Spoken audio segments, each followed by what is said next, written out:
Definitely quite a special morning for me today. It is now 6:30 a.m. just arrived up here on the Orba Outpass in my friend's Bugatti Chiron Sports that I've casually borrowed for a couple of days, and I've now spent the last 2 days driving it around. Not too much.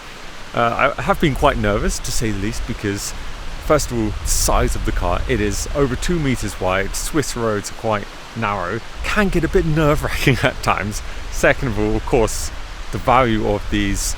There's only one for sale online in Switzerland at the moment, and that's going for 4.5 million Swiss francs, which, as a lot of you seem to be confused about the Swiss francs, and euro is more or less the same. I wasn't sure what to film with it because it's so much of a car.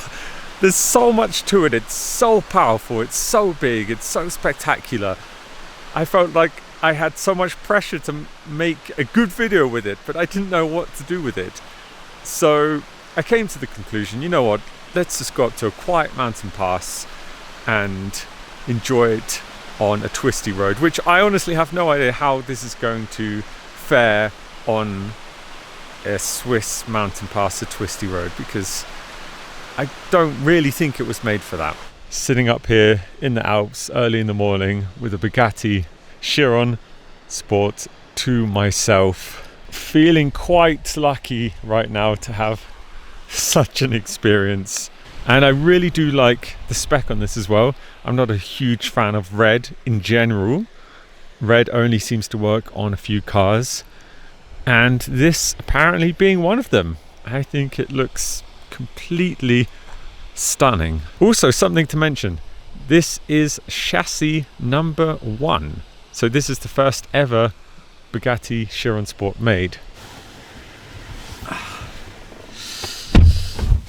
Yes, very, very excited. Right, let's start it up.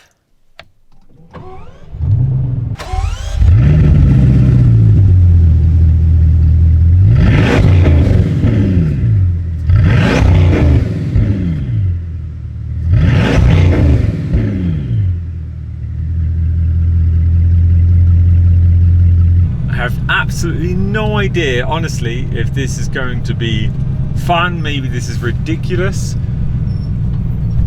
on a pass. I have no idea.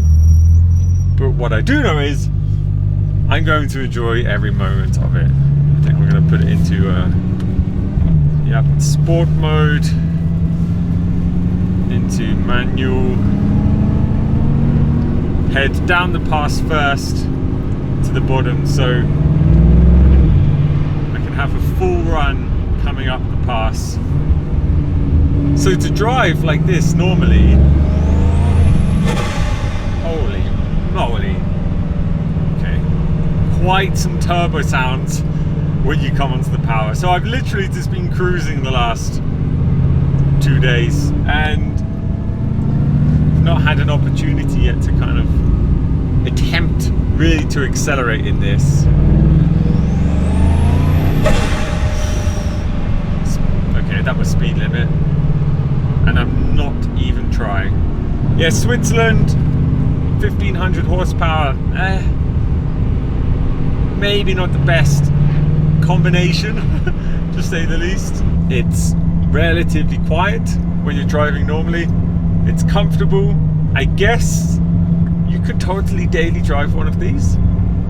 The only, I guess, difficult part that I found so far is it's a big car, it's very wide, so you know, things like parking, depending on where you live, can be a bit tricky.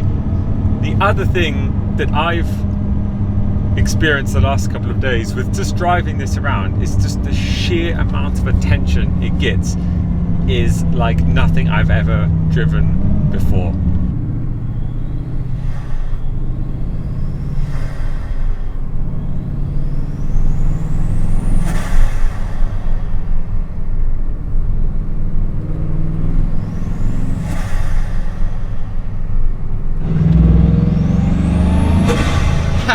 ever heard anything quite like that, apart from on a Audi Sport Quattro or something.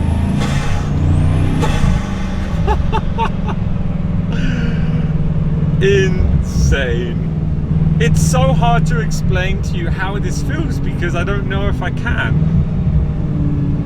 The way the power kicks in, I'm barely putting any pressure on the throttle, but I'm just hitting the speed limit in a second. Oh God, savage.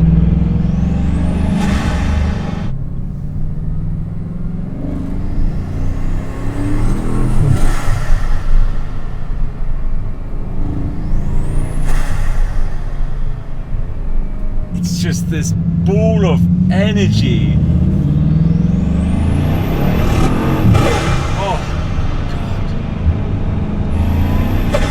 It feels good on the corners. It just, you can just feel the weight and the size of it. But it's such an impressive piece of machinery.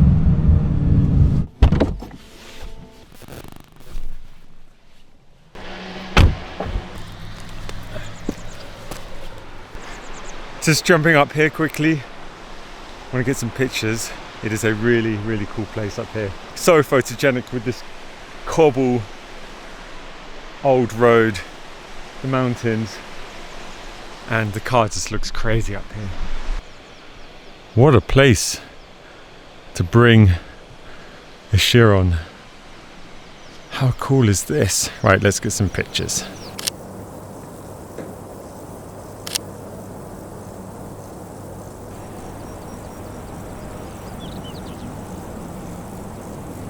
So if you're ever looking for another nice drive to do in Switzerland, I can highly recommend this one. Head to Andermatt, do the Orbach Pass a couple of times, head back down to the village, and then you come up the other side, heading over the Gotthard Pass. I'm trying to think how I can also sum up this car. That's a tough one. It's really a tough one. Just one of the most unique experiences, unique driving experiences I've